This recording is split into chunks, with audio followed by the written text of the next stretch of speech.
Hello, everyone, and welcome to another horrific review. Flea and I are back as we discuss Vampire Hunter D, directed by Toyoo Ashida.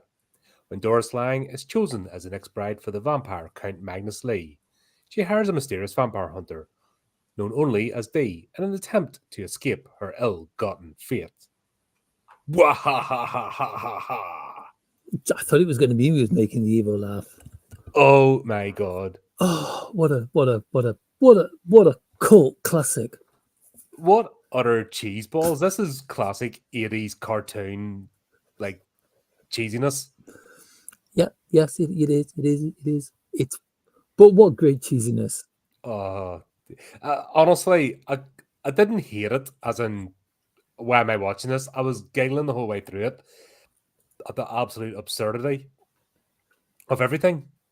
It's not quite horror as you expect it, is it? No, it's unintentional comedy horror, I think. It's like the horror is when you finish watching it and it's like, that's an hour of my life I will never get back. Yeah, it is terrible. Like, everything about it, the animation, the characters, the story, just, it's like they didn't know what to do. They just ran out of plot like 2 minutes into the film and went, "Oh, we only wrote the first scene. Oh, what do we do now?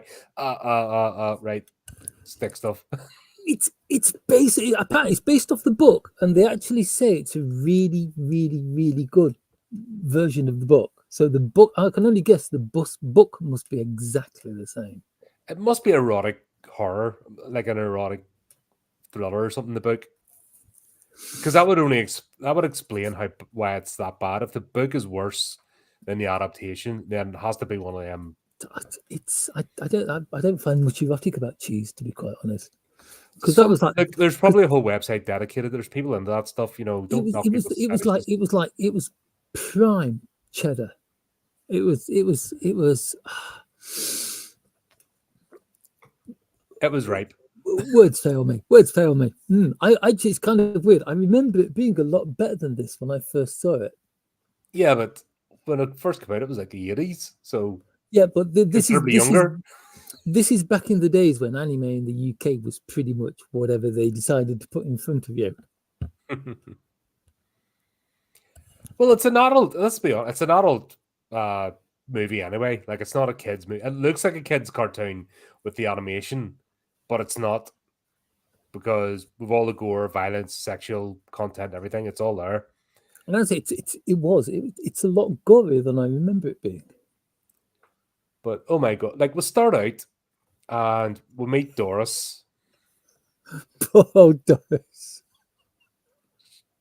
She's a character.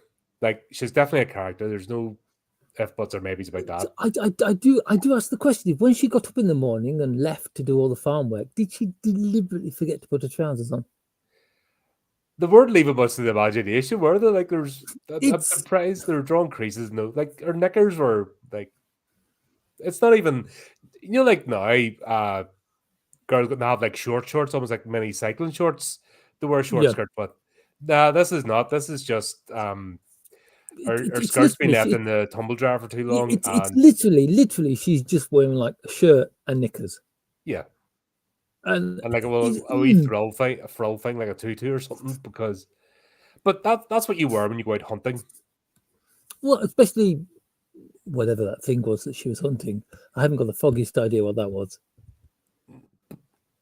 And here's the thing: she's chasing, but she's got lights set up, like UV lights or something. Because this is set. They give it. This is always a warning when they give that premise. Uh, I can't help but think Highlander 2. When they give when you see the scroll screen explaining what the world is, you kind of go, "Oh dear, we're in for a bad time," because they don't know how to explain it through the See, storytelling, but so they're the going thing to is though, tell us. it doesn't really bad job of explaining the world anyway. No, it doesn't. But hey ho, uh, Vampire Hunter D is set 10,000 years or something in the future. The world has done stuff. We don't really get much of an insight into it, and we're in the world now of vampires and werewolves and the supernatural and stuff. Apparently, Hence why she's out in a hunting expedition. She's got a rifle, which is almost like a laser rifle of some sort, not quite shooting rounds, but didn't quite get that explanation. But it's a laser pew pew anyway. The way that It's a bolt action laser pew pew. yeah, The best kind. She's hunting this thing. I don't know if it's with a horse with a long neck or a small giraffe that spits poison, but it's a thing, definitely. it's a thing and it goes raw. That's all we need. You know, Yeah. why she's hunting it? Is it food? Is it harassing her farm?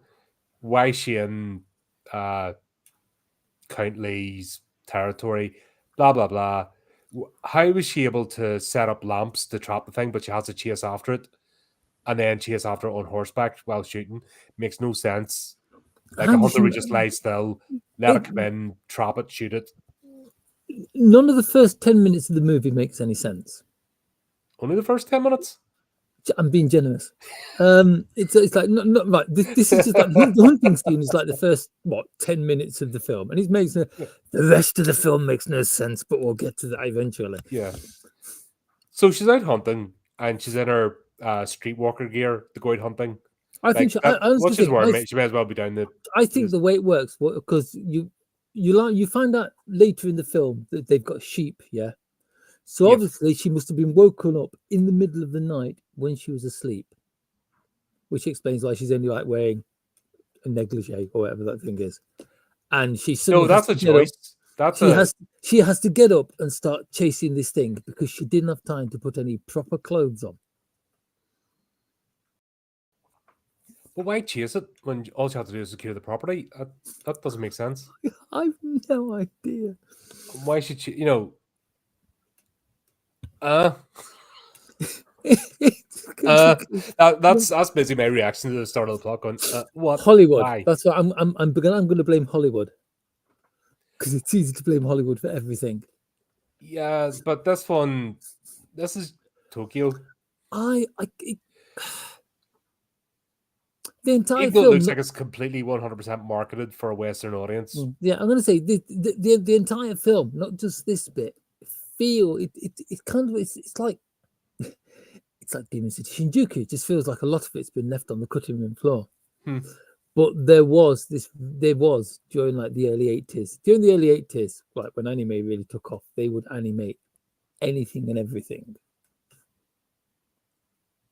And it's like just because they were going to animate it doesn't mean they were going to spend any money on animating it. And this is a perfect example of just something that they've grabbed off and they've done the cheapest job possible. Yeah, to get it on screen. Yeah, this really does feel like it's been thrown out there. But the bit that gets me is the fact this is based not only on a novel but a series of novels. As of 2024, 55 volumes. It's one of these 17 million copies sold. One of the biggest grossing novel series in the entire world. Okay. And it's kind of like I kind of wish they reanimate. I kind of wish they'd like reboot it. I know there's talk of a series, but that disappeared during COVID. But I want them to reboot it with kind of like today's standards and today's voice acting and today's special effects. But not today's storytelling. Because at least this is funny. Today would be not funny. If they'd probably take it a lot more seriously. Like you can't take this movie seriously. There's no bit of this movie that you go and feel any sort of dread or terror. You're just going, what the hell is this? But yeah, she's out hunting in her knickers. As you do. Yep. And who didn't know that horse was going to get necked like within 5 seconds of it appearing? We just knew. It's not just a horse, a cyborg horse. No, she doesn't have a cyborg horse. Dee has the cyborg horse. But it's like she's got a flesh and blood horse because that's what you do. That's what you do. But where did she get the lights from to set them up? They were big. You're asking too many logical questions again. But it was a whole thing. It was made of as if it was super important in the scene. I kind of I kind of expected it to just kind of like explode. I was like, ah, yes, ultraviolet lights, because it's some kind of like vampire, horse, donkey, giraffe thingy. But no, they were just purple. And right, she's obviously experienced dealing with these things. So she shoots it and doesn't think it's going to regenerate or doesn't finish it off. It's kind of she shoots it through the neck twice. Mm-hmm. First before it runs off, and second while she's chasing it. And I remember her poking it to make sure it's dead, and then when she turned her back on it, it went for the horse. Yeah, because we knew that was going to happen. That was kind of spelled out for us for some reason. It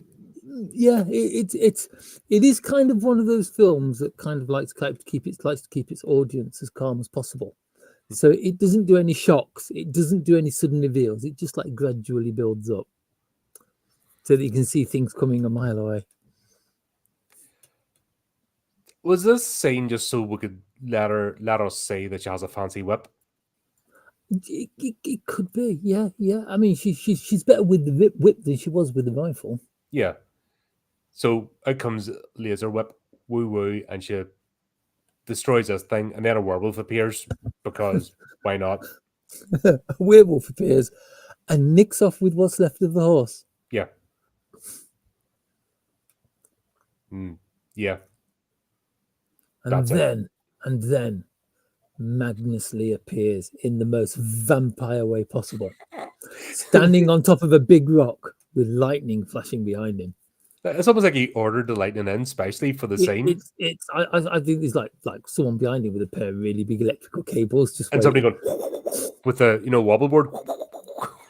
It's kind of like, well, there's enough people working for him, so he must have his own retinue up here to do this, the lighting department and all. It's like, I am Magnus Cheese, king of vampires, ruler of the world.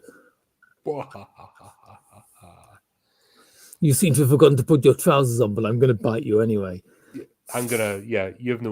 You've got nice knickers, and you want to marry you.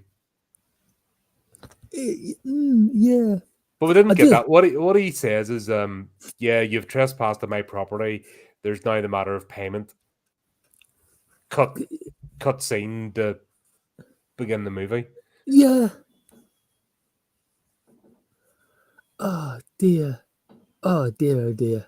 I'm not going to apologize for this one. I apologize for Demon City Shinjuku. That's fair enough, because that was horrible. But this is funny. This is so. Do you know what is so bad? It's good category.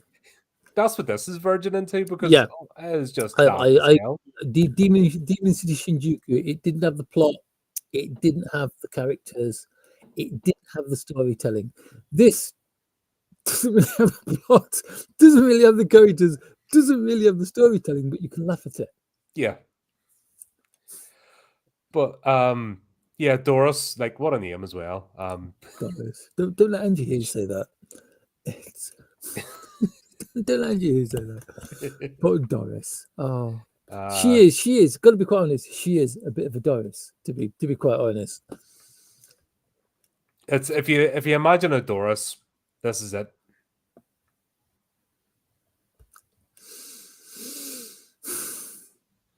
How does she? Did somebody have to remind her how to breathe in the mornings? How did she manage to survive to adulthood? I have no idea. I have no idea. It's like, Doris, it's time to feed. Okay.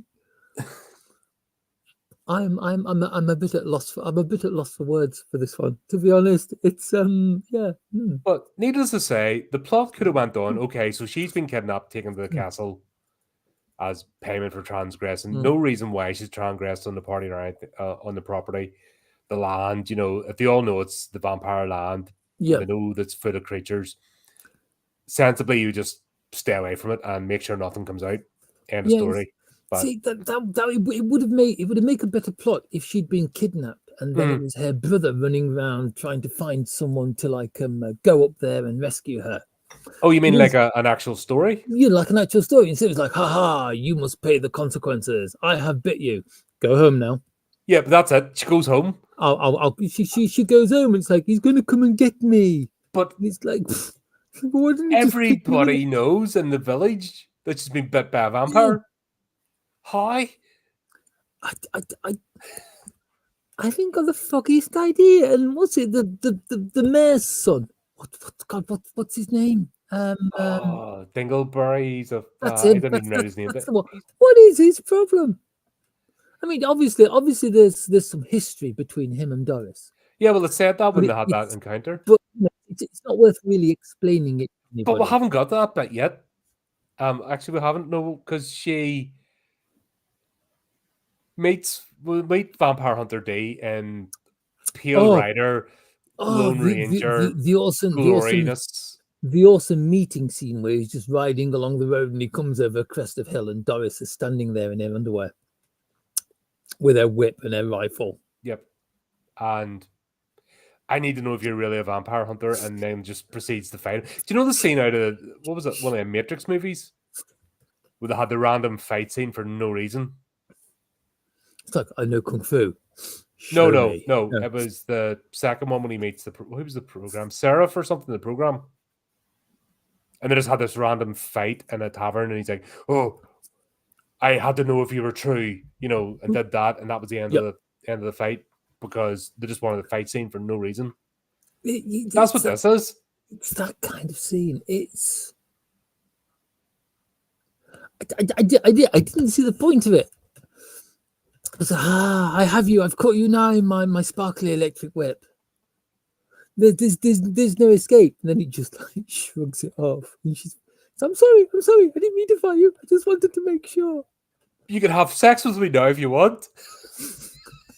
It's like, wow, thanks. Just straight there, like boom. Okay. It's like whoosh, past first base, do not stop, do not collect 200. My God. I've already met you, but have a go if you have a rattle if you feel like it. I think this is why we discovered the fact that she only walks around in her underwear. That's what I said. It's her streetwalker gear. That's obviously what she's used to getting like a 20 quid or something to go or something, She just moonlights on the farm. But why? Why?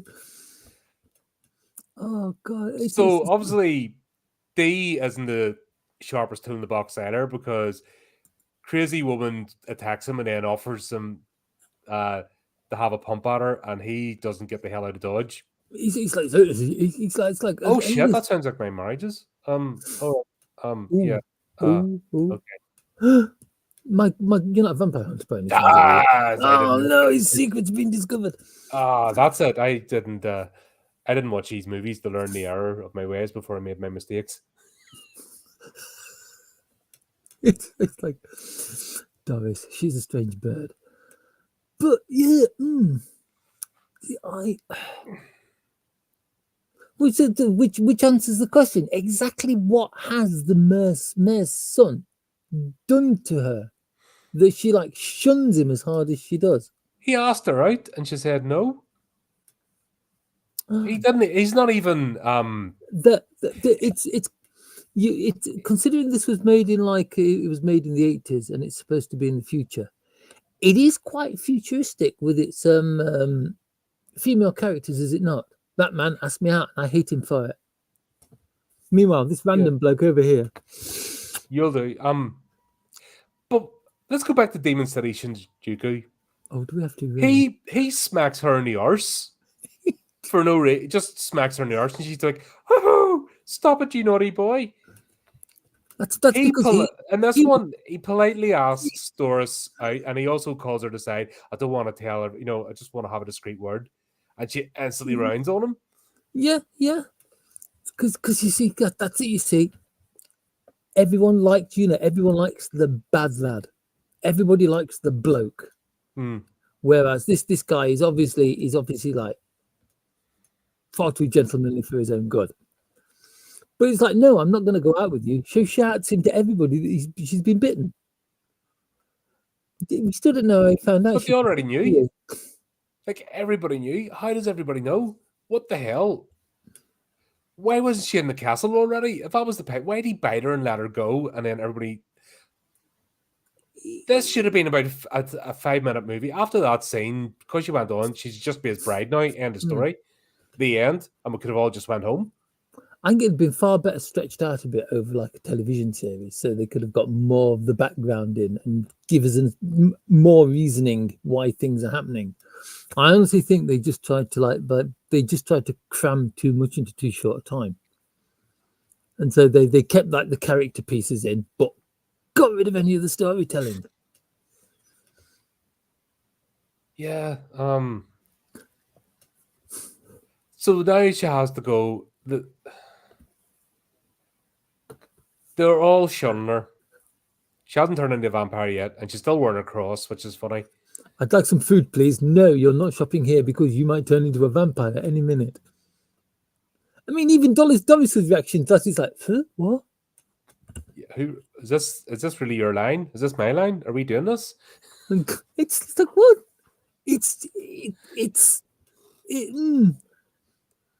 Yeah.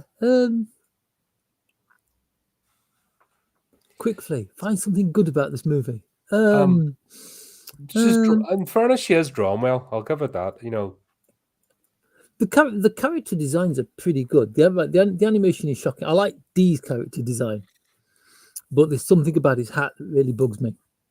what, the fact that it looks like he's wearing a mask? The fact The that shadow? yeah, and it's like the fact that no matter what kind of gale he is standing in, the hat never moves.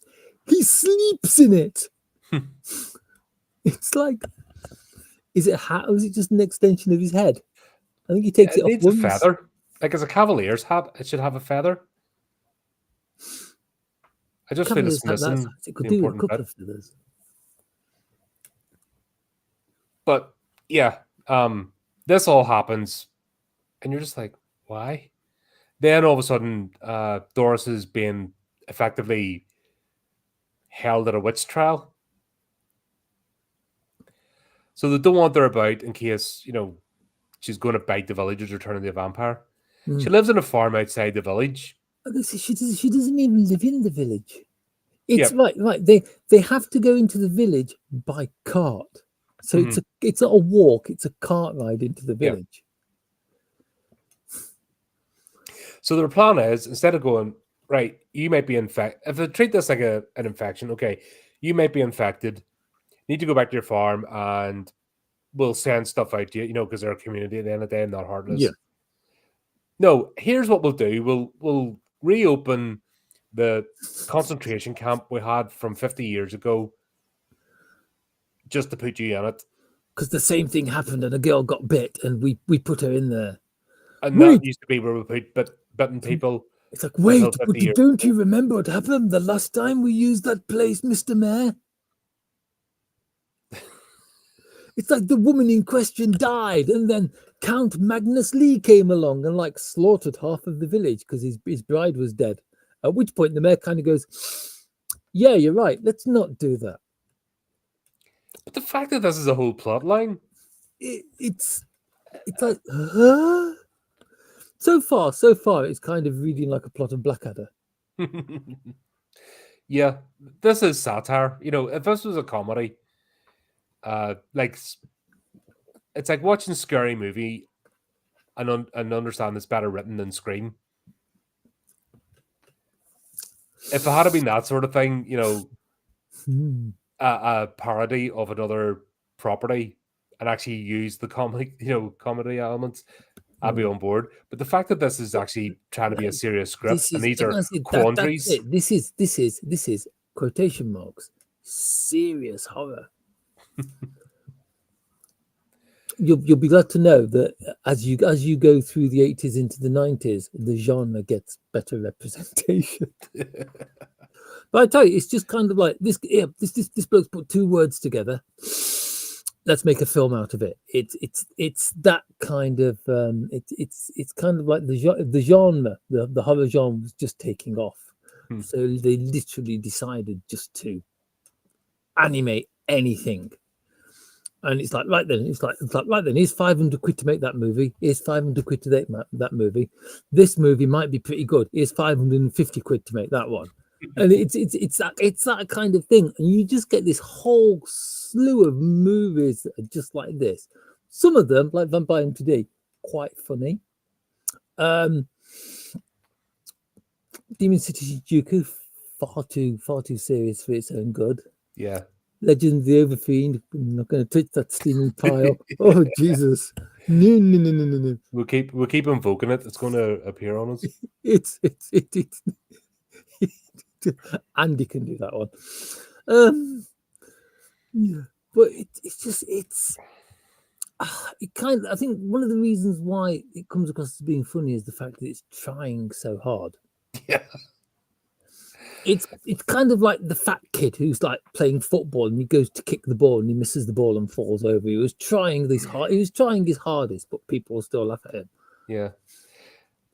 But we'll have the mayor's son, and even the mayor's going, "We're not having your temper tantrums here. Wind your neck in." And he's almost talking as if the title of mayor is hereditary as opposed to elected. In this, My God, he probably is. which I'm just like, okay, that's the way they're doing things. Yeah, stuff, and then they take an armorage against D because he's there and he hasn't even done anything. So they don't like strange. These are local towns for local people, sort of thing. Local towns for local towns for local people in a horror scenario where it's like, who is this bloke? What's he bringing into the village in him? Why does he look slightly different than everybody else? Why is his hat so big? And what's that sword he's got on his back? You know, his sword changes length. His sword changes length every so often. Yeah. Just depending on who drew it. Like, because obviously they're doing this in shifts, so the next animator jumps in and carries all that. Also, Vampire Hunter D has got his left hand, which is a better conversationalist than he is. No explanation for that, by the way. No explanation. It's all right. What you've got to do is read the book. He's got not how movies work. He's got a symbiotic demon that takes the place of his left hand, which is actually really, really useful because the hand actually takes better care of him than he does. But still, in the movie, no explanation. Because why not? We still have no sense of this world. We know there's monsters. We know it's almost fallen back. Like this is basically a Wild West movie. That's the best thing I can describe it as. So it's all the sort of frontier towns and out of the Wild West. But there is technology which is barely used. And it just, it's there when they want to throw something flashy in, but really it's impractical. Because it's like, is it in? I'm pretty sure in the beginning, you see some guy riding some kind of vehicle, and that is the only time, because it's like everything after that, it's either like it's either on horseback, regular horse, cybernetic horse. I mean, why is that wagon got 6 wheels and why are 2 of them in the air? It is. It's a Wild West, but it's also Planet of the Apes. You know, it's that sort of thing where they'll find an old car and they'll use the chassis of it, as a carriage. Yeah. But they've got electricity and rifles. That might be lasers. Which might be lasers because of the way it's drawn. Radar, weird electric fences that are just poles. Yeah. And lanterns, which they can carry about, apparently, because the material is super light. Like, those were those were proper, like, searchlights. They were. The horse wasn't carrying those. Maybe Doris is just a lot stronger than she looks. Stronger, not smarter. Yeah. Well, her gymnastics and stuff is a wee bit unrealistic as well, so that didn't help. Which is, maybe in the future there isn't going to be quite as much gravity.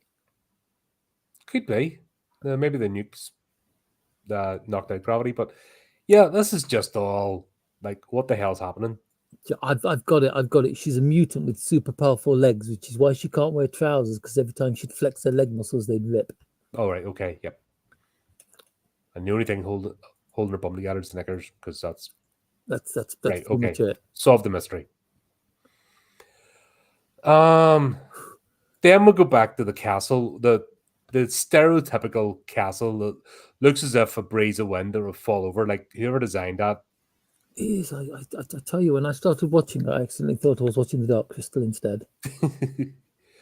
Or Castlevania, because it has that sort Castlevania. of look about it.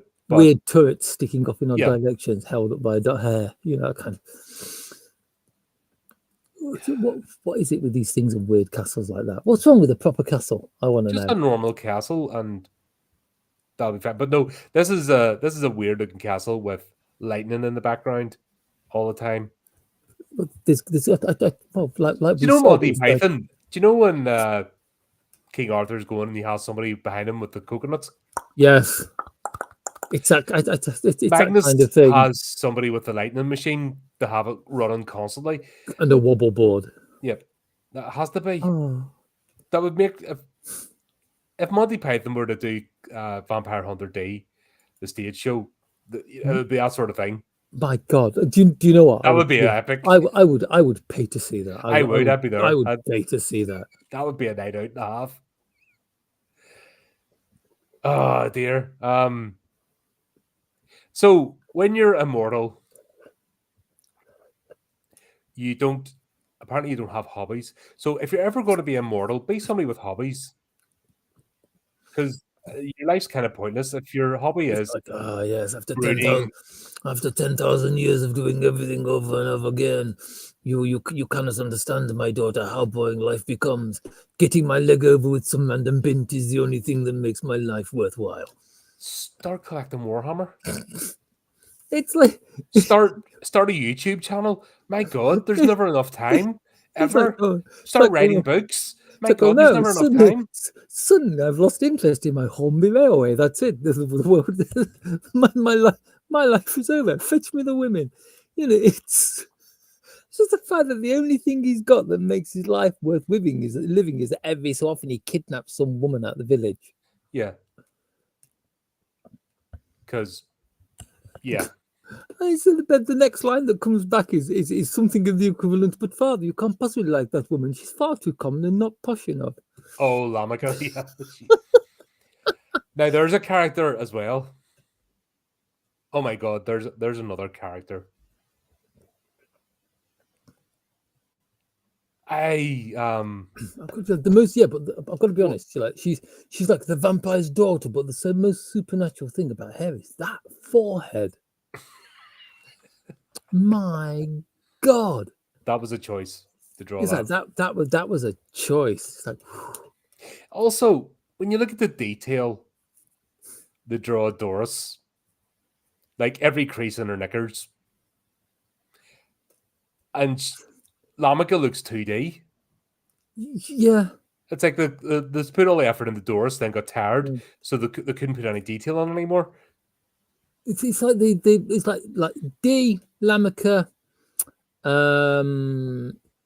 Count Lee, Magnus, and even his facial expressions, the put all the detail there. Lamika, yeah. nah, she'll just be a quick sketch, and that'll do. She looks like a grey alien. She's just kind of like oval head, big eyes, massive forehead, but no shape or anything. Like the draw her body and all, and it really does look 2D, as if she's no shape to her. She kind of looks like a lollipop stick, doesn't? No, no. Hang on, she looks like a spoon. Massive head, really thin body. Honestly, think the animators got tired. You know what I mean? They put so much effort into the first three characters. They're like, no more. This will do. Right, that's it. We've done like the sets for half the characters. We've run out of money. We haven't got enough money for paint. There's only two guys left here. You know, it's a couple of interns from the local college. Yeah, draw this character for us. Yeah, God, what a waste. But it's like gotta be honest though, she's my favorite character in the entire thing. But she's completely wasted as a character because she basically serves as the storyteller. She's like Princess Arianda. Is it Arianda from June, the Emperor's daughter? Oh God! Yes, I'll say yes. I know what you mean.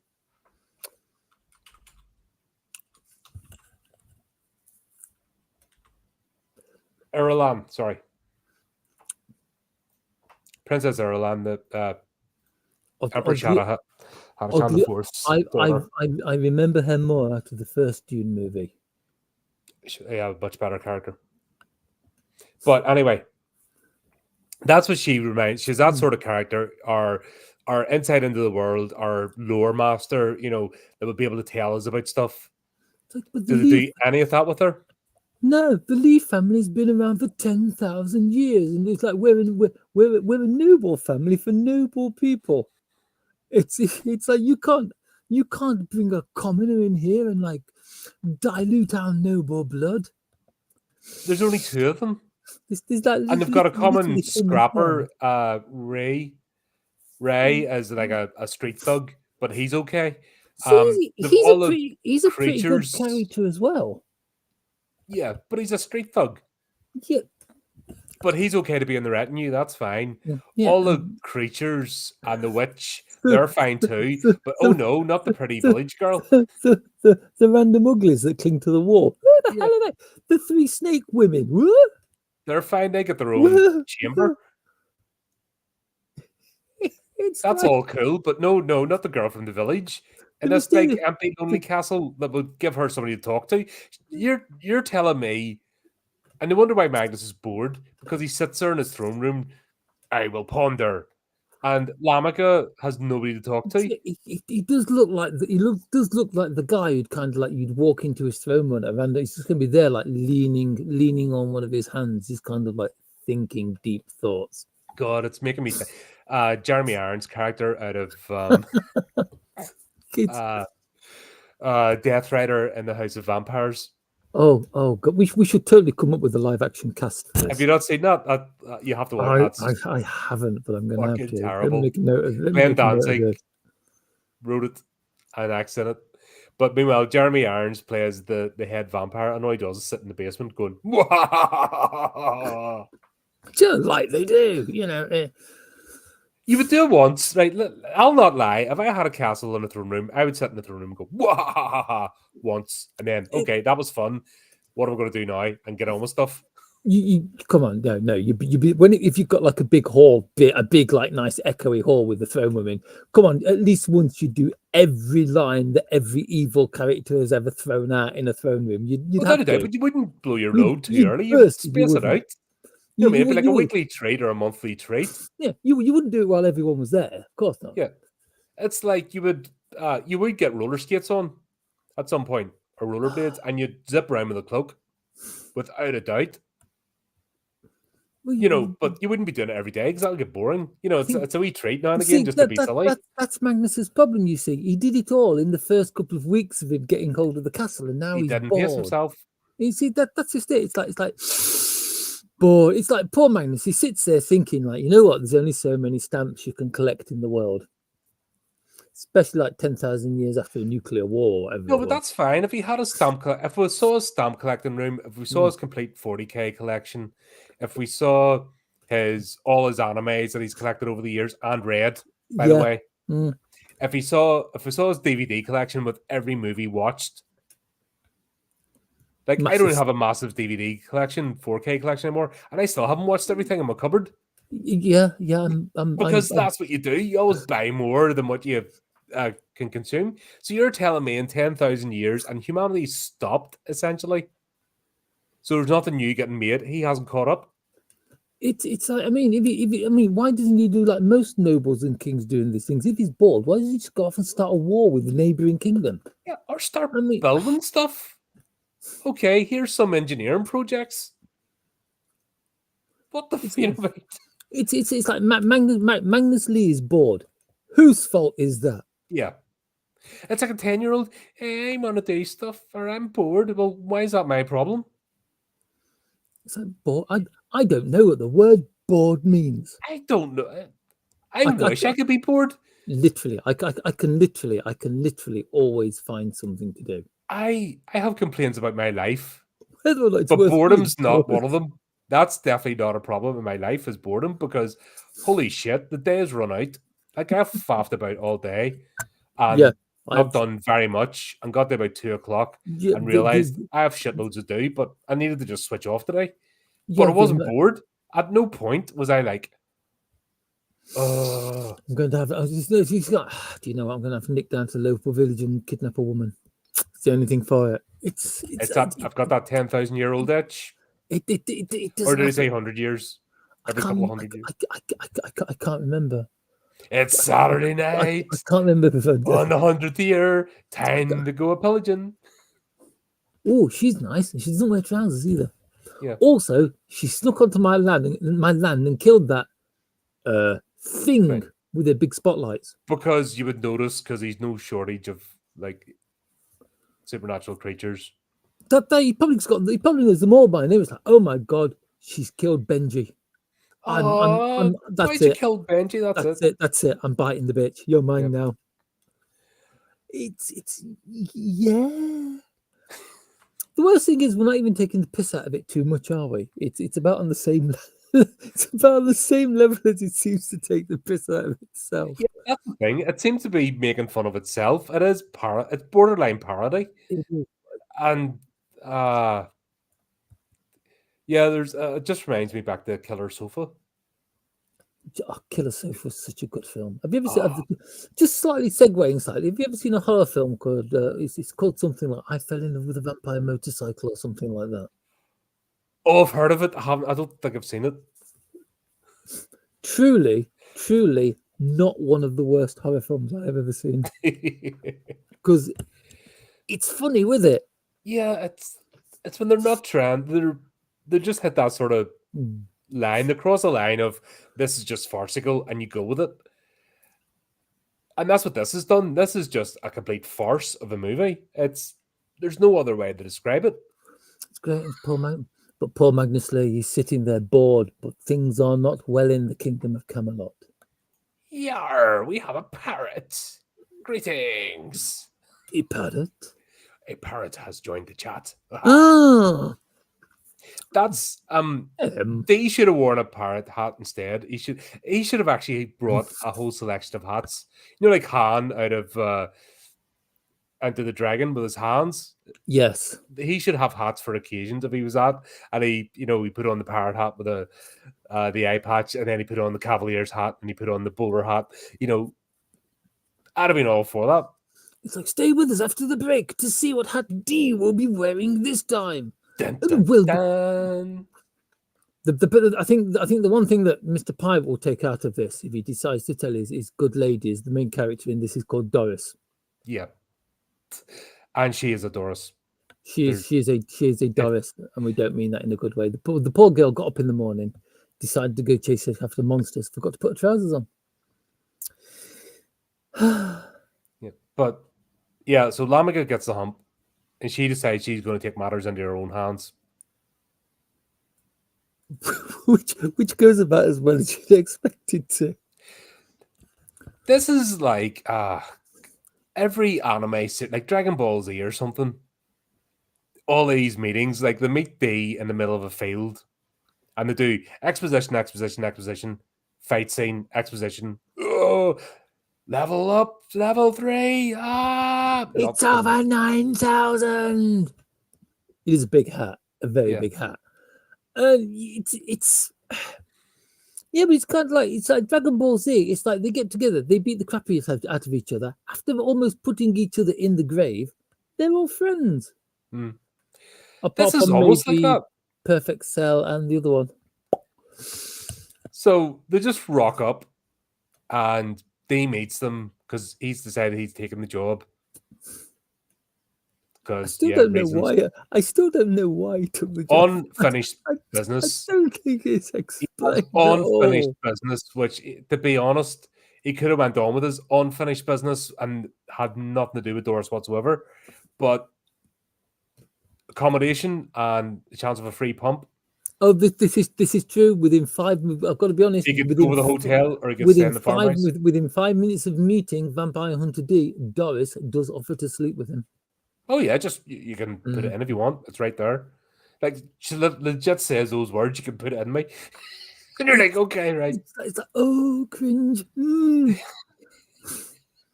Oh dear. It's like but the guy that's being respectful to her, she hates his guts and beats him up. What Why? Why? I mean, I do. I am so confused by this. Like I said, I remember it being a lot better than it was. But then again, like I said, I remember Shinjuku being a lot worse. But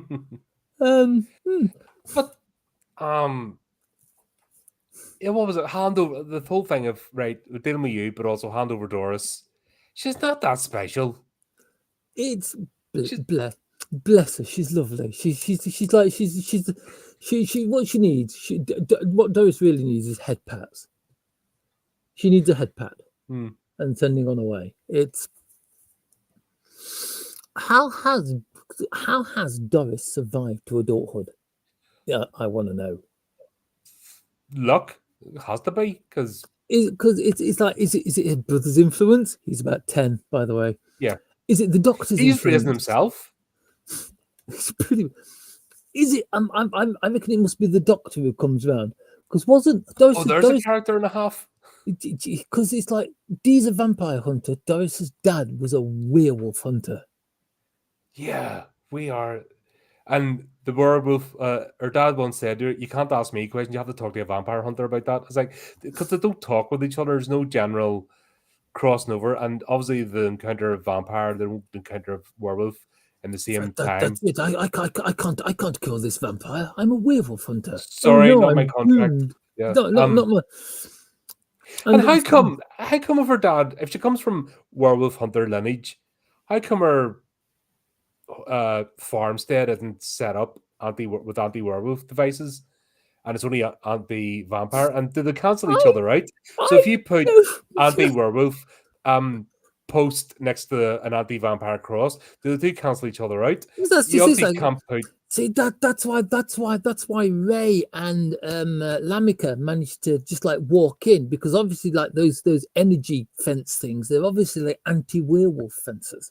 Yeah, but the crosses that were up were anti, because they needed the werewolves to take down the crosses.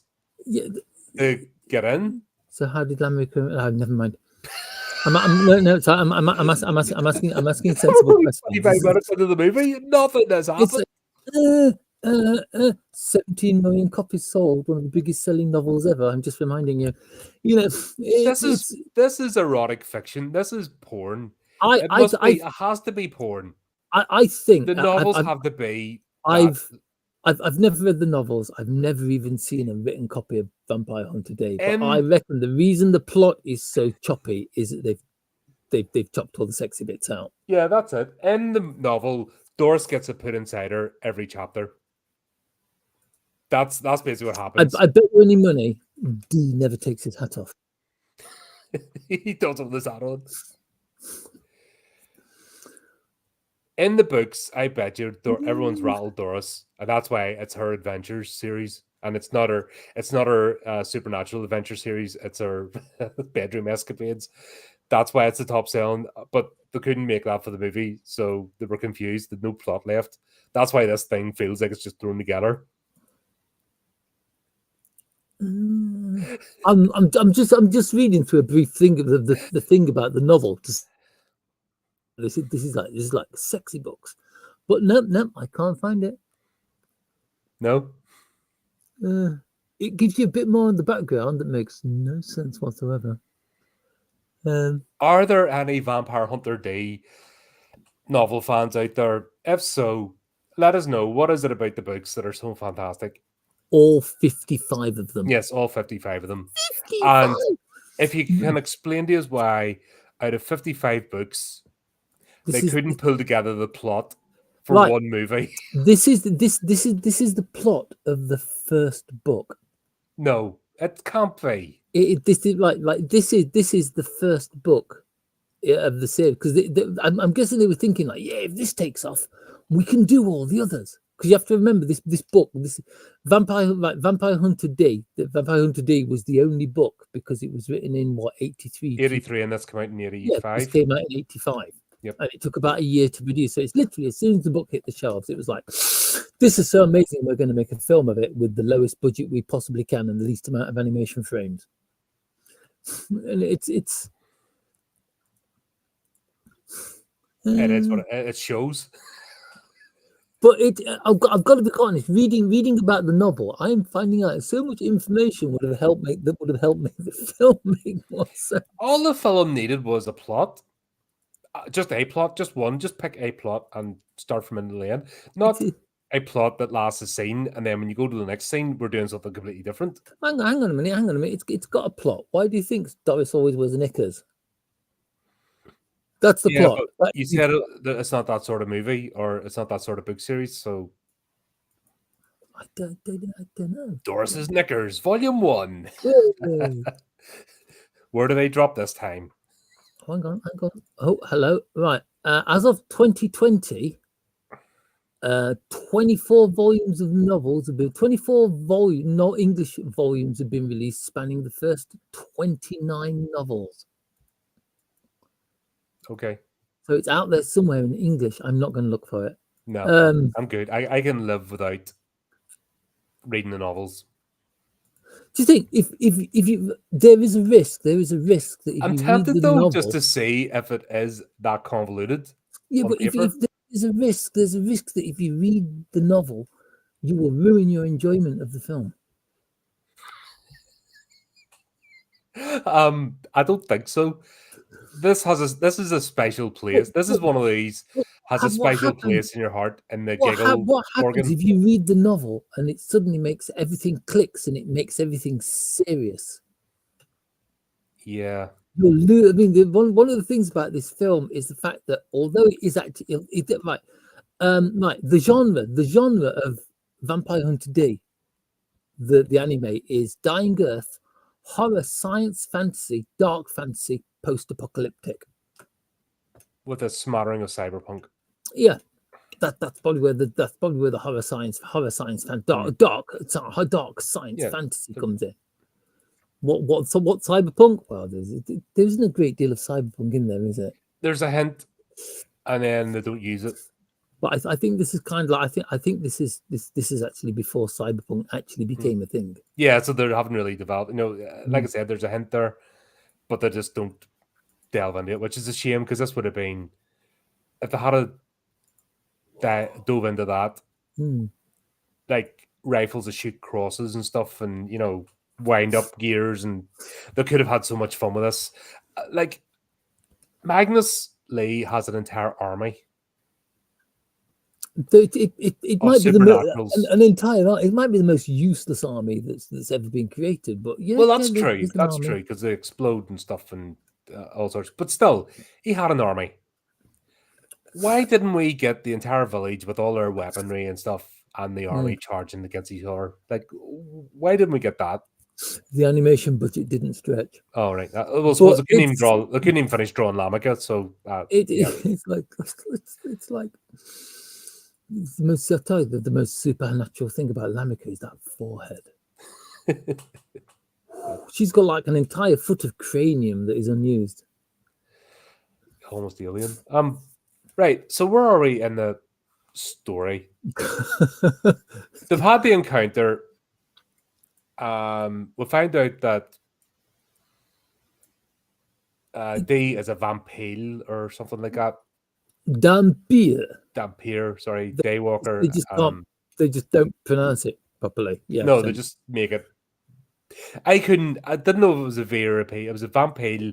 I'm pronunciation about 3 times. Yeah, every single. I kind of wonder. It's like, when they actually did the English dub for it? Did they do it all together, or they did just have like different people in like random studios doing their lines at the same time? Because everyone says it differently. Yes, I think from scene to scene, there's been a shift. I think every time they change shifts, it's an entire team just carried on because the animation changes from scene to scene and the voices slightly change from scene to scene.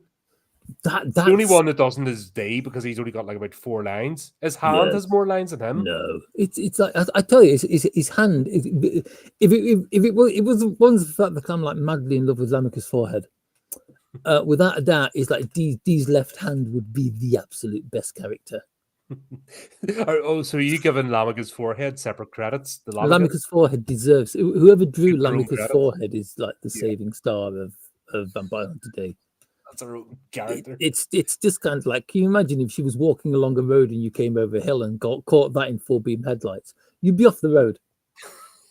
Oh dear. It's like with a flashlight, you could use that forehead to warn ships of rocks. It's an amazing forehead. Am I taking this seriously? No. That's not taking itself seriously, so why should we? So what happened?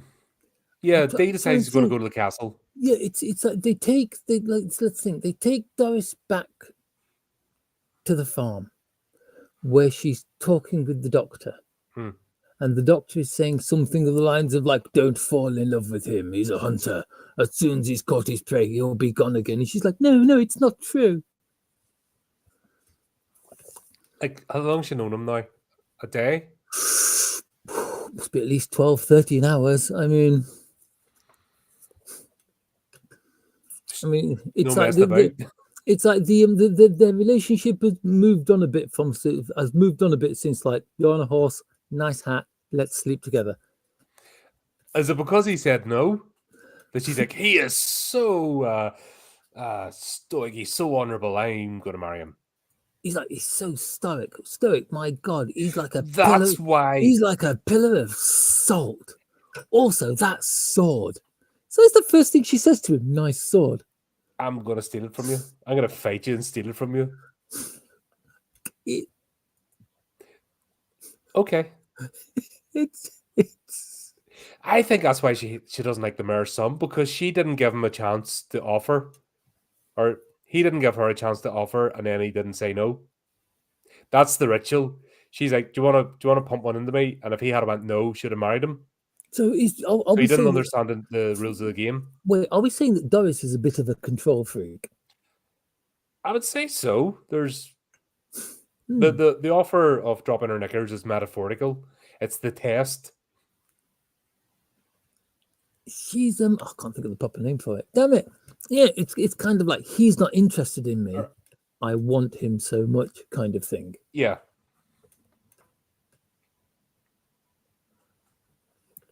But anyway, she's back in the village. They've completely forgotten about the fact that she's been bitten, and they're all rallying around her and not ostracizing her anymore. So the scene in the because general store where she was trying to buy provisions makes no sense. Yeah, they just forget that. That was just some scene for the sake of it. It's like, boo! Oh wait, not boo! Yeah. It just. It's like a soap opera. Do you know when you've got characters that absolutely hate each other, and then 6 months later they're married? Yeah. And then they hate each other again, because they've only got like the same 20 characters, and they run out of things to do with them, so they constantly chop and change and rotate them around. Except that they have in the 80-minute run of this, they haven't got exactly that length of time, so instead of like being every hour or so, it's like every 5 minutes. Yeah, every scene, the dynamics between the characters change. So as do the animators and the voice actors. I hate you. She screams as she throws the bouquet. She marries the other bloke. Yeah. Before running back into the first one's arms. It's like, yeah.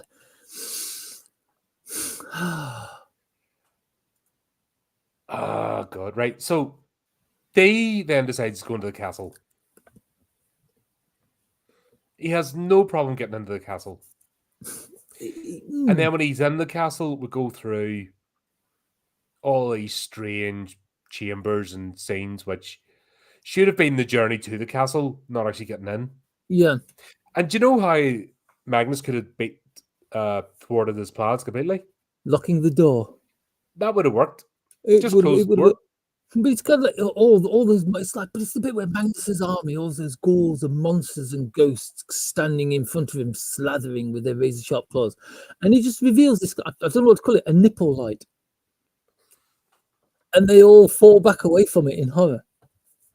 Yeah, we'll not even. We'll get to the candle. I'm not quite sure. The candle's still coming. The candle's coming. But it's just kind of he reveals this light that he's got. I don't know if it's under his cloak or it's under like his jacket. But he just reveals this light, and it was like they all just like fall back and let him through. Apart from the snake ladies. Yeah, and I don't know. I was just like, that should have been part of the lands. Not and Mm. like there's nothing happening in the lands here apart from the random things Doris goes to hunt. Where if let's be honest, if she just set up a good border and they didn't go in, they wouldn't have to worry about these things. There's the weird orange electric fart cloud that dissolves sheep. Yeah. A farm would take care of that. I mean, that's just it. It's like just sheet of cardboard. Shoo, go away. Yep. They do give it a name, but I can't remember what it's called. Yeah. But anyway, that's like random things like that. You just there's ways if that's all that ever comes in, just take care of them. They don't need to go out hunting for things. But there was nothing in the lands. They just walks to the castle. Encounters nothing. Why didn't he encounter the snake ladies in a lake on the way there? And some of the stuff. They could have been. It could have been done so. There could have been like so many like set battle scenes coming to us. It's like you're not going to make it to the castle. No, just Count everything Lear, that he encountered, but Count not in Lear the castle. sent us to stop you. Yeah, just everything he did encounter, but just not in the castle. On the way to the castle. Yeah, because when he got to the castle, it's literally like, I will shine my flashlight at you, and that was it. He got past them. If he'd have remembered to flash his flashlight at the snake ladies, they'd probably have ignored him as well. Yeah, well, we'll have to see him getting hungry. Yeah. And yeah. And then we'll have, is it Lamiga? He's killing and Lamiga doesn't want him to, or has he went to fetch Doris at this point? No, No, he hasn't. Doris no, doesn't even appear. No, this is Lamiga. He's showing her. He's showing this to Lamiga, and Lamiga's like, I'm not having it. It's like, don't kill him, save him. But why should I save him, daughter? Well, he's going to kill you if you know. It makes no sense. Our dearest ancestor, Dirac, cut off. Yeah, we got it. Okay. Yeah, it's like not. It's like yes, the ancestor of all vampires. Yeah, it's because Bram Stoker wrote about him first. Doesn't mean he was the first one. I need to watch Dracula Untold again. I'm having a Helsing moment at the moment. It's like might have to go and watch Helsing because at least that's like tries to be serious horror. That's so much fun. That's a funny movie. Helsing is great. People absolutely lambast that movie, but it was just goofy fun. What more do you want with a movie like that? And it's a nod and a wink to the Universal monsters, but it's not being disrespectful. It's like going, we love this stuff. But we're not going to try and be it. We're just showing homage to it. Yeah, I don't know. I just enjoyed that movie. It was fun. D's kind of the same thing, isn't it? But I get the feeling that. But there's a hint of it trying to take itself. What do you mean? Vampire Hunter D is a serious horror movie. No, it's not. No. Like you can't see this, but I'm saying this with a perfectly straight face. Listen to the tone of my voice. I am not joking about this. But it's like that. What's it? I mean, when it was released in the This was released in the cinemas in the Far East in Japan, and it did really, really well because the book was doing so well. How it did in the end, I've got no idea. But it's like literally the only Vampire Hunter D film made for like what 25 years. Yeah, so it kind of says it all. I think it's just one of them cultural moments. Like this really has shown its age, and it could have been it's like Sharknado movies. They were a thing at the time that people got on board with because it was fun and they wanted to be part of the cool gang. But on reflection, when you look back, you're like, nah. Yeah, but it's like there were horror anime that were made at the same time as this. That although it's like the animation has aged, the story is just as good. I mean, Akira comes from the same era as this does. Mm-hmm. But that's a completely different. That's a phenomenon. This is a different kind of phenomenon. Yeah, this is just. I can't think of a movie. I can't think of a live action movie to compare this to. Robin Hood Men in Maybe Tights. House 2.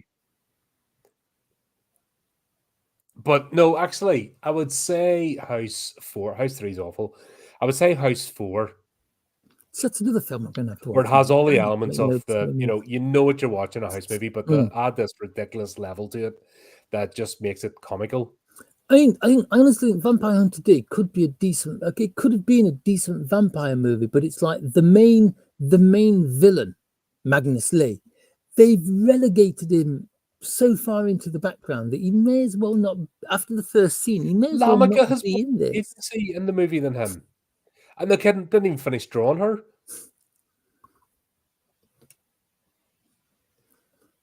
Lamika. She's right. She is. It's like I say, I could only find the dubbed version of this. But of all the characters in it, Lamika is the one who seemed to take her role seriously.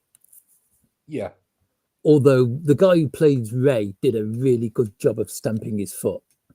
He's a one-note character. He was the demon. They had the demon with the sword heels and wrists had more depth than Ray. Yeah, like Dee's hand when it was eating handfuls of dirt has more character than Ray.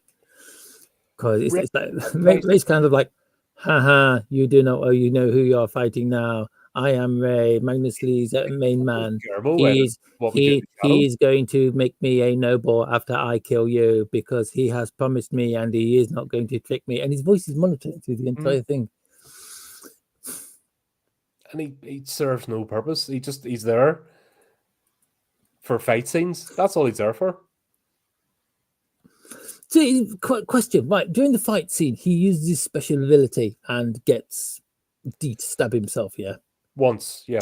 Why did that work when Dee cut his hand off? Your guess is good, mine. The plot, obviously. I say that word loosely with this, the plot. It's like oh no, said it wasn't going to happen that time. But that's what I mean. It's like a different team of writers come in every shift. So my God, do you know what? They didn't read the stuff from before. We may have just discovered a plot hole. One? Oh, let's say, shall we put it with the others? I thought you were going to say that we may have just discovered a plot. I'm like, I'm still looking. See, it's like we said that we're 40 minutes into this movie, and we still haven't found the actual plot. Apart from we said at the beginning, this film was cheese. It is. It's Swiss cheese. Yeah. It's full of holes. But here's the thing: everyone's turned against Doris because Magnus bit her, and somehow they all knew, even before blurted out, because they all knew she was bitten. So she's ostracized in the village anyway, and she's not going to be able to survive without trading and stuff. Until they all change. So there's no motivation not to let Magnus have her. He doesn't even want her. Like, he basically, until the last act, he doesn't. He decides he's not going to go and get her. Like, he could get her anytime he wanted. Why did if he fell in love with her at first sight? Why didn't he just take her with him? I could say that's what he said at the start of this movie. Could have been 5 minutes old. Yeah, that would have been much better because it's like she could have been kidnapped, which means we wouldn't have to like sit looking at the creases in the knickers every other scene. her brother could have been like, "Oh my God, someone help me!" And all the villagers are like, "No, she's been taken by a vampire." Dee will be like, "I'll help you," and everybody will be like, "Oh my God, it's a vampire hunter." Then they'll get up behind him with like torches and pitchforks. Yeah. And raid the castle. Stories. Instead of whatever this is. I was trying to find a term for it. Yeah. So Dee's still in the castle anyway, and then he escapes, and it was harder for him to get out of the castle than in. And he punches through a few walls just to show that he can do it. Then we meet the witch character who was just randomly put in. Yeah. Who serves no purpose. But then there's the fight, and Dee gets stabbed several times and loses his hand. The talkative one. Yes. And that becomes it out of the Addams family. Yeah. And then it's kind of like Dee might not succeed. Something like Dee might not succeed, says the doctor who's popped in on Doris to make sure she's all right. Mhm. We need to go. We need to move somewhere else to hide you. We're leaving your brother behind. And they leave him behind, asleep, and escape on the wagon. Because that makes sense. Yeah. Because Magnus wouldn't at all kidnap her brother to make her come to the castle to get him. No, that's far too easy and not nearly melodramatic enough. And leaving a boy to look after an entire farm by himself. That's good. Do you actually think that Doris has been looking after that farm? Well, let's pretend. Let's pretend we're in the world of make believe here, so let's pretend that she's been doing something. I don't know. My imagination's I know what strong she's enough been to go in doing that because direction. she's already made it clear what her profession is, but we'll pretend for the sake of the plot that she does some farming as well. It's like they're never short. They're never short of food, but the only thing you see them farming is sheep. Where does that money come from? Right. So is this where we get the attack? This is where we get the. Oh God, I'm confused. The Hang on a hand minute. eating the I'm being moss scene confused. to get his strength back and reattach himself because Dee has to wake up at the dramatic moment of stuff. Yes, he has to wake up before things happen so he can do stuff. Yeah. Because I remember that D is just about to be attacked by the mysterious electric orange cloud. And But his hands like, wake up, D, wake up. And D wakes up and kills the cloud, which turns into fleshy chunks. right at the opportune moment. Right at the opportune moment, it just gave him enough room to get his sword out, which was so lucky. Mm-hmm. Then the attack happens at the farm. Yeah. Because that needed to happen, even though Doris isn't there anymore. Then the doctor betrays her because he's only been like in this is his third scene he's been in, so we've no context to his character. Let's be honest. So he becomes a vampire and betrays her, but we've had no instinct. He was just a side character, not even a side, but just a random character in the village. We have no connection between them whatsoever, apart from he's turned up once. No, there's no like hint or background as to why he's suddenly thrown his lot in with Major Magnus Lee. It's just kind of like, yes, I have joined them now. It's like, do you know what? I like the cut of his cloak and I want one, so I've decided to become a vampire as well. No, but he didn't. Lamica turned him. It's the forehead, I tell you. Yeah. So he's done that, and then he killed him. Was it D who killed him? Did he turn? Yeah, did he turn up? Yeah, he turned because up. I remember he was. I remember he was. Oh God, Jesus! I remember. It's the attack at the farm, which absolutely serves no purpose because Doris is on a cart halfway up a hill towards the castle or away from the castle. Yeah. So everything coming towards the farm makes no sense. And then this film makes no sense. It's like, well, we've established that from scene to not even the movie, but just from scene to scene, nothing joins together. So that happens. Then we've got that. Then we've got Ray turns up with the candle, which wasn't the candle because the mayor's son listened in via radio. Candle, yeah. Because that's right, they were in the village too. Lamica turns up in the village in a room to have secret squirrel stuff. Because Ray was kicked out because he failed to kill Dee, so he's carrying on. So he books a room. So when you're an actual vampire, it's okay to go into the village and book rooms and stuff and buy stuff. But if you're a potential vampire, it's not. You get ostracized. There's got to be. It's just kind of like I don't know if I've confused myself with this film or the film's done it for me. I don't know if I'm getting the scenes in the wrong order. I think it's the latter because at this point, basically stuff happens so that they can go to the castle for the final fight. And we find out the doctor's become a vampire and gets killed in the same scene. And Ray was given the wrong candle because the mayor's son wants to use the candle. The candle, like the super citronella candle for vampires. I'll take your word for it.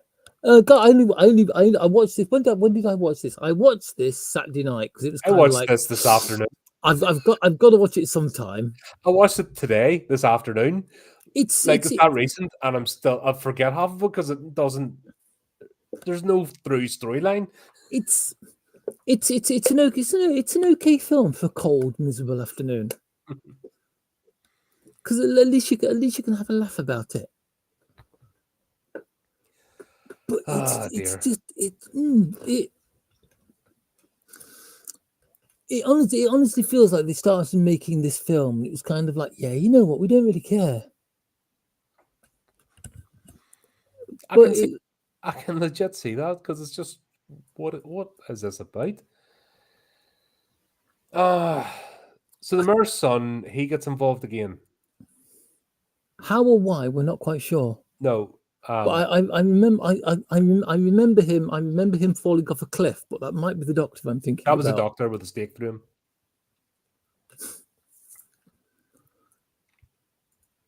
Yes, because that's where Ray turns up with the fake candle, thinking he's going to take care of Dee, and Dee's like, "Here, master didn't give you the right candle. Ha ha ha. Sucks to be you." He just And just lets him live. in half. Yeah, 'cause doesn't Ray have a go at Magnus Lee? I'm sure there's a fight between That's Magnus Lee. the end betrayal scene during the wedding. After he told him he wasn't going to make him a noble ever, maybe 50 or 60 years. Another 50 years. Hang on, we presume he's immortal, so it must be the boredom. It must be the boredom. Oh no, another 50 years of twiddling my thumbs. This no whole scenario was saved with hobbies. Get hobbies, people. That's it. It's kind of like it's like the world is a post-apocalyptic wasteland. So obviously, collecting butterflies is out of the question, which I think is Ray's problem. But it's like there's got to be other things out there. I mean, yeah, rebuild society, learn to be an engineer, or just take up pottery. See, I mean, rediscover the old skills. Just think how much better a place would be if Magnus had put his time into social. Nope, never mind. Put it into social sciences or in architecture, that kind of thing. It's like reinventing no, they've got electricity.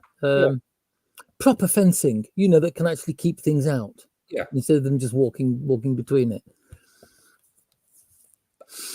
That candle. Yeah, that candle was a whole plot on itself. How many times is it blown out and relighted and blown out and changed? And you're like, I just think citronelle candles, which are absolutely useless. Have you ever tried those? If you think they keep mozzies away, absolutely stink. Yeah, but they don't do anything. They're meant to keep mozzies away, and they don't. That's what this candle, depending on what the plot needed for that scene, either worked or didn't. I think it was one of these, depended which way the wind was blowing. Yeah. And then finally Magnus decides he's going to get Doris after all this stuff going on. And she just gets, hypnotized like Lucy out of Bram Stoker's Dracula, and that's it, done. That is the only time Magnus actually acts like a vampire. Yeah. Well, okay, maybe when he did at the beginning as well, but then we have his whole retinue for this wedding. And you're like, what the hell?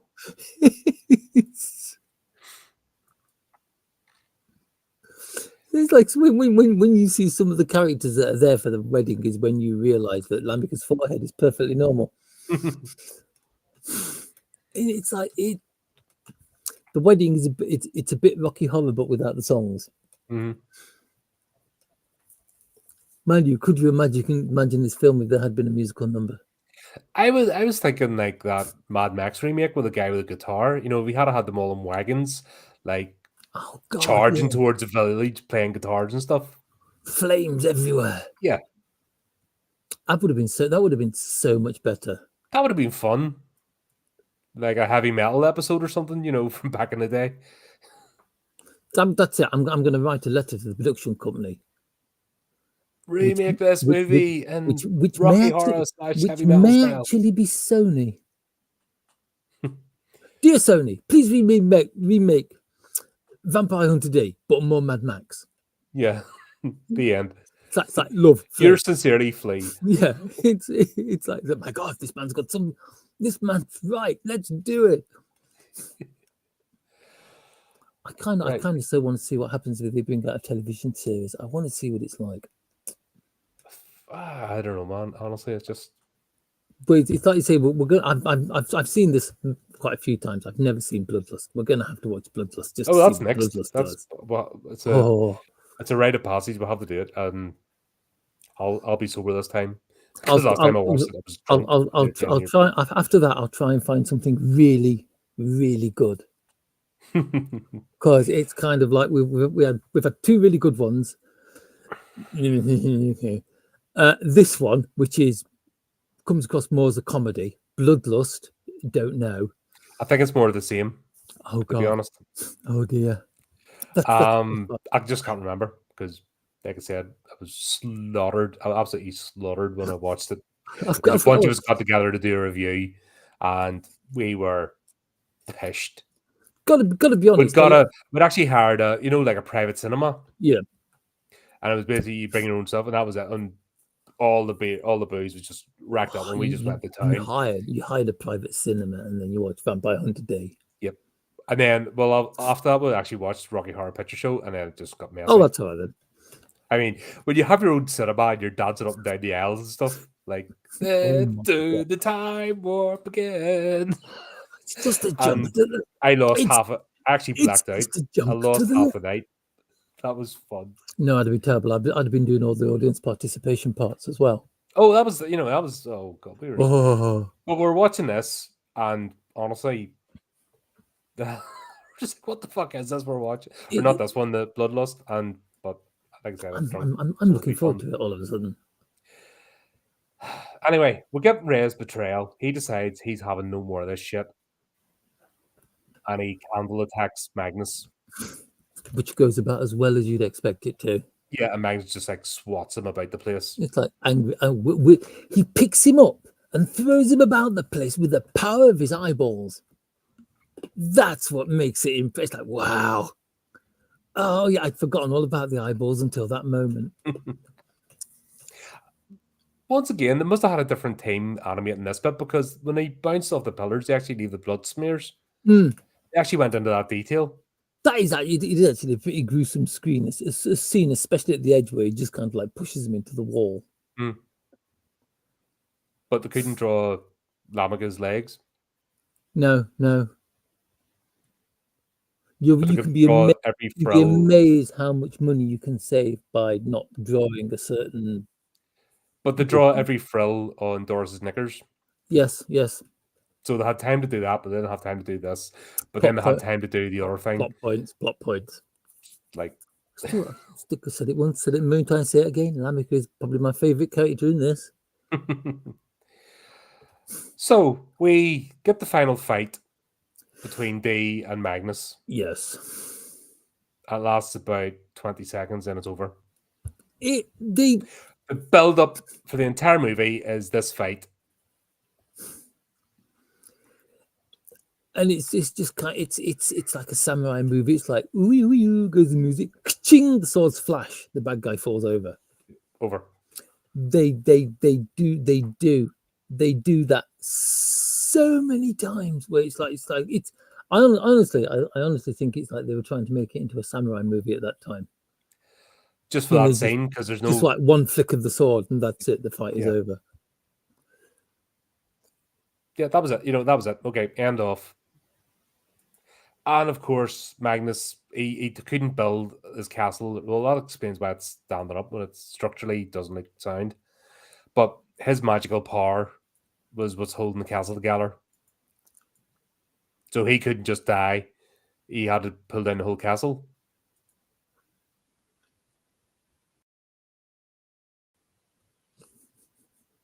Apparently, you're talking to the void, according to Chris. Dun, It's not that. dun. It's just that after watching Vampire Hunter D, I'm sitting in a very dark room to recover.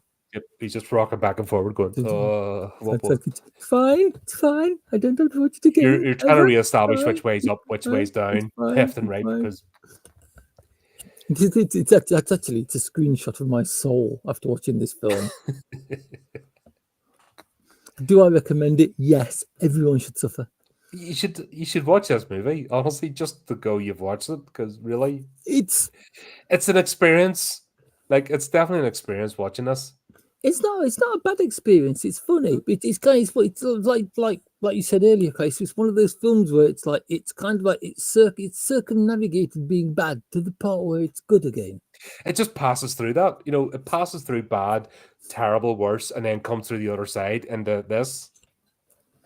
Not many movies can achieve that. That's a whole journey in itself. This is why they describe it as a cult classic. It's not because you've got to be part of a cult to watch it. It's just a cult classic. Yeah. It's Well, I think you have to be part of a cult to buy 55 books. it's like That's cultish behavior. Like, I can't believe this. after the first one, if you're going to buy 54 more books, then you're definitely indoctrinated. It's like 55 books. I can't believe that like this. I can't believe that like Vampire Hunter D is one of the most bought books in the world. 17 million copies sold. Is it the author who's brought them all? I mean, I kind of want to find a copy of it. Oh, do you mean like when music stars download like loads hundreds of of copies own of their track? own record? Yeah. Yeah. I kind of want to read it, but I'm sad that I'll read it and the story will be absolutely incredible. And it's kind of like the book is really, really good. It'll destroy the film for me. But if the book is worse, or it is actual proper erotic fiction, which is just terrible, then it would make the movie. It's like a coin toss, and it's like roll a d10, 1 to 5. It's going to be a shit book, and this is an amazing film. Roll 5 to 10 or 6 to 10, and yeah, the book's amazing, and this is just something that's happened. That's it. I'm going to see if I can find volume 1 on Kindle. So all that happens, and then Lamika. Back to Lamika again. All that time she's been going through and she's been talking about like how she's a noble and how her noble blood will carry her through anything and how the House of Lee is incredible. Do you know, I never thought of her as having a death wish. No, but also the random scene where Magnus tells her, you were born of a commoner. Bum, bum, bum. No. You can see the looking at the dun dun the different cameras. Dun dun dun. You're like, really? That's a plot twist in this book or this film. Oh, I've got some terrible news for you. Do tell. Vampire Hunter D Volume 1 is free on Audible. Is it an actual novel, not a manga, or not a? No. It isn't. It's there is a manga of it, but the 55 volume one is an actual written novel. All right then. Cool. I don't know if because I would lie down and maybe listen to that before I go to bed. I don't know if I want this rattling about in my head when I go to sleep. My God! Between like Audible, Kindle, and the occasional paperback that's available, you can get the entire thing up to like volume. There's volume 30 here. Mm-hmm. I don't know if I'm ready for that. I might being maybe see after Bloodlust. Being the fact it's free, because you've got to admit it, free is a really good price. It's so tempting, isn't it? It's like tempting because it's but it's free, not free because it's your time. Don't forget that. I've spent my time on worse things. How can you be? Once again, how can Magnus be bored if you're immortal? Get a hobby and like watch. It would take me 10,000 years to catch up. Like, he's in the perfect position because nobody's writing any more manga or any more series or making any more movies. He could be catching up. And only when he's caught up with everything, and I mean everything, could you then say, I'm bored. You've got to be. I mean, even if you're bored, you've got to be honest. Kidnapping people from the village is a pretty bad pastime. Yeah, and not even like I mean, have you seen the state of the all he land? had to do was stand still for 5 seconds, and she would have offered anyway. Well, this is because that's the kind of girl that Doris is. So It's like, are you a vampire it's hunter? not like she's not easy. Let's Like, are be you a honest. vampire? Are you a vampire hunter? Nice hat. Sleep with me. Yeah, you know what I mean. It's 10 seconds and you're in Doris. there. So I mean, it's like it's obviously some kind of like weird like European setting. What exactly they're saying about European women that isn't true. Yeah, it's I don't know what this is. It's fucking.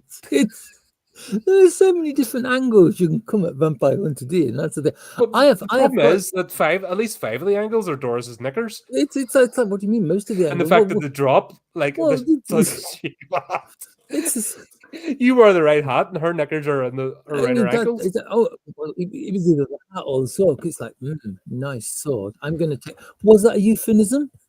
I mean, what was she talking about his weapon or? Are both your swords that big? It's Doris. I mean, it's like should have saved Doris. No, she's not worth it. It's. I'm so tempted to click on this.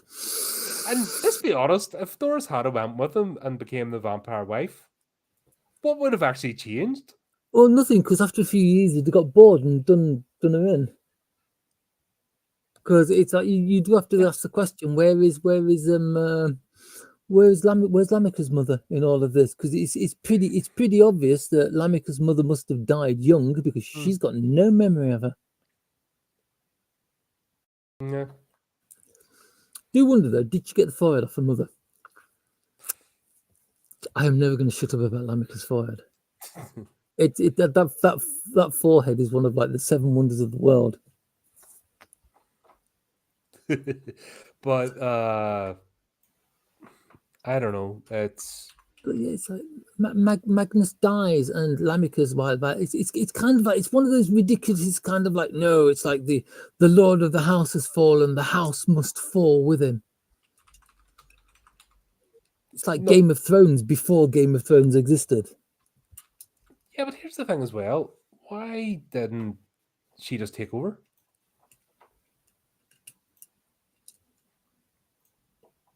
I don't know. The thing I'm questioning whether she appears again later on in like the novel series, because you don't actually see her die. You just see her walk into like the collapsing castle.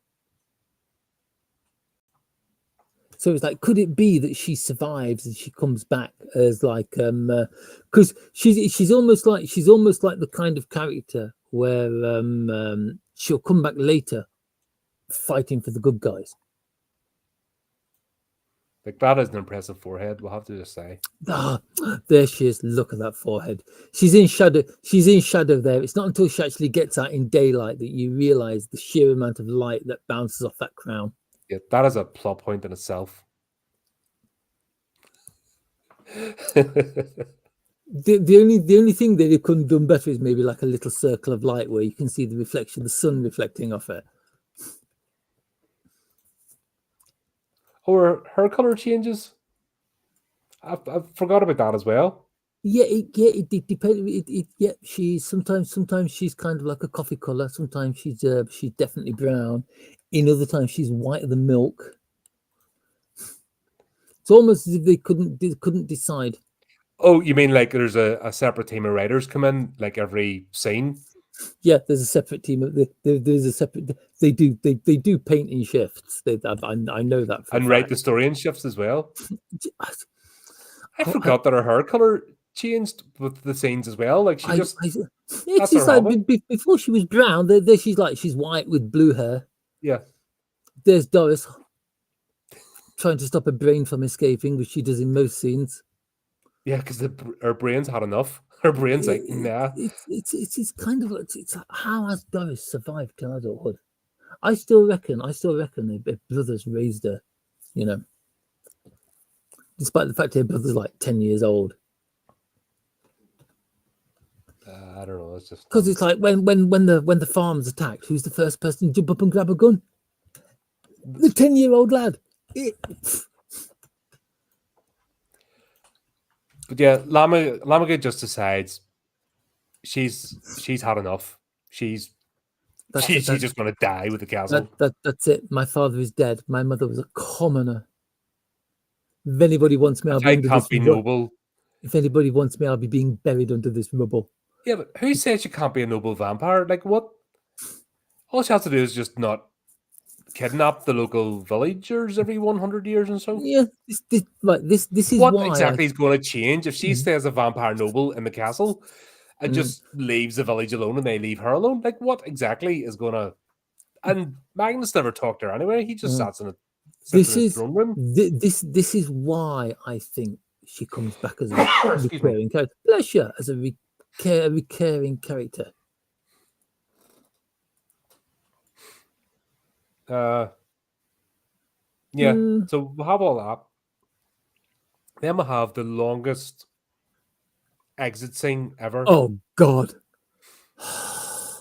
This was half the plot. Was they leaving the village?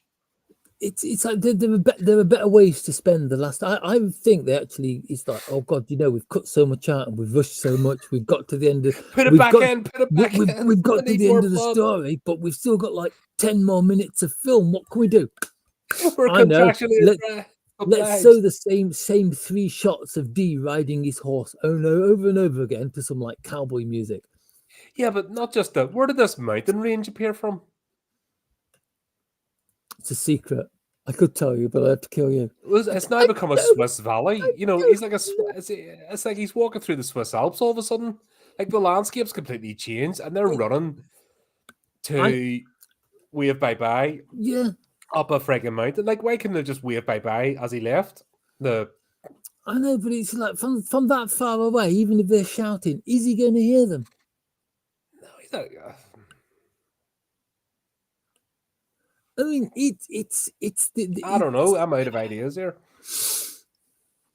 I've got to either read the book or listen to it just to find out what the end of the film is. If the book turns out to be if the book turns out to be really, really, really good, I'm going to be so disappointed.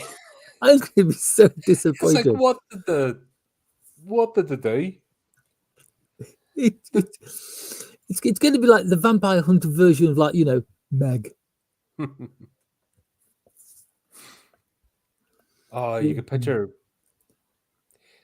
Yeah, you can picture Jason Statham being Vampire Hunter D. He's got about as much range. I was joking earlier about we should work out a live action class. That's it. A live action cast. That's it. Jason Statham is D. We can have Nicolas Cage as his left hand. No. Oh, actually, he has the left hand. Yeah. Or would Nicolas Cage be better as Magnus? I think. I don't know. No, actually, no, because Magnus is boring. Oh, he could be the mayor's son. Could you picture him just being random and getting upset over nothing and overacting? Why can't we just give him both roles? And we could have what's his face? We could use the same kind of like visual magic to put like Nick Cage's face on Dee's hand, as they used to put the baby's face on the son in Teletubbies. Oh God, that was it would look so good. It looks so good. That's it. I'm out into Hollywood. You get a bag over your head and you'll be dragged into Tinseltown. You will be ready for us always. No. Yeah. So it goes basically medieval. He's riding through, and then he ends up somewhere, and then it just fades to black. It is. You get to the end, and it is kind of like, wait, is that it? Is that the end? Apparently so. It was almost like it was building up to something else, and then it just stops. Maybe it's one of those, like, maybe it's kind of like a cliffhanger at the end of the novel. It's not exactly a build-up into something else. It's more like a last whimper in the case of the film. I don't know. It happened. It was a thing. This was confusing. It was just like, what is actually going on here? Apparently, D is supposed to look between 17 and 18 years old.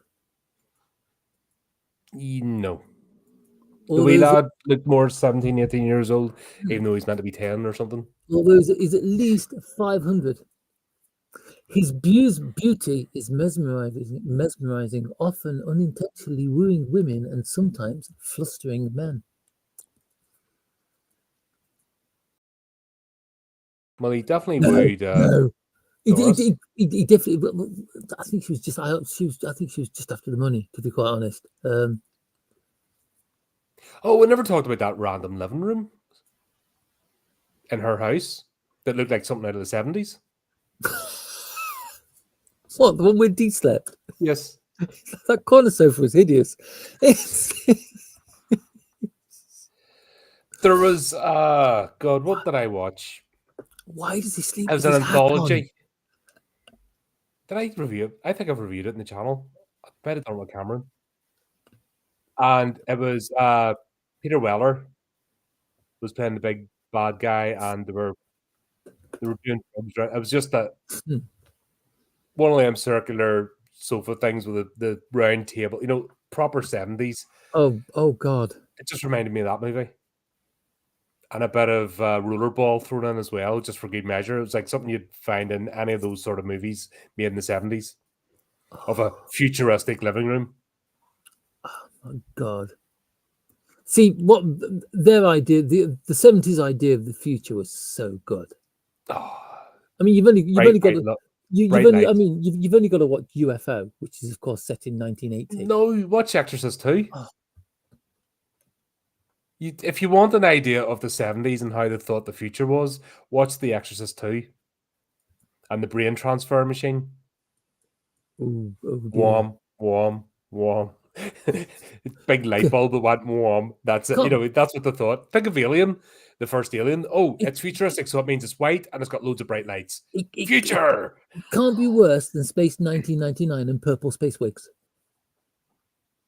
Fair enough. Purple Space Wigs. Buck Rogers in the 25th century. The original Battlestar Galactica. You could go on and on and on. Oh, yes. Yeah. The 70s were magical times. In the future, everything's going to be stored on tape. Nope, we've got past that. Yeah. But yeah, this was a movie. That's all we can say about it. It is a bit of a waste of it, but I honestly think it'd make more sense if it wasn't so choppy. What you mean? Just have a storyline? Just have a storyline instead of having little bits of one. Yeah, just have one story and just follow through the end. I think didn't I accuse Demon City Shinjuku of doing that? The fact that the plot was so chopped up, it didn't make sense. Yeah. I mean, the thing is, you can't blame the translation. You can't blame the dubbing because the physical scenes don't join up. So even if you were to watch this in Japanese, not speaking a word of it, with no subtitles, you can watch a movie like that and sort of get a sense of what's going on from the visuals. This doesn't give you that at all. If you watch this and turn the sound off, it just looks like a bunch of disjointed scenes because literally the animation changes from scene to scene. The characters change from scene to scene. And nothing makes sense. He goes into the castle, but ends up outside the castle in the woods. Instead of traveling and cutting across these, it's just all. He's attacking the farmhouse, but she's somewhere else, and it doesn't make sense. And they're in the village, but they're out of the village, and D's here, but he's over there. And it just, man, what a ride! It's like not a bad film, but not a bad film for all the wrong reasons.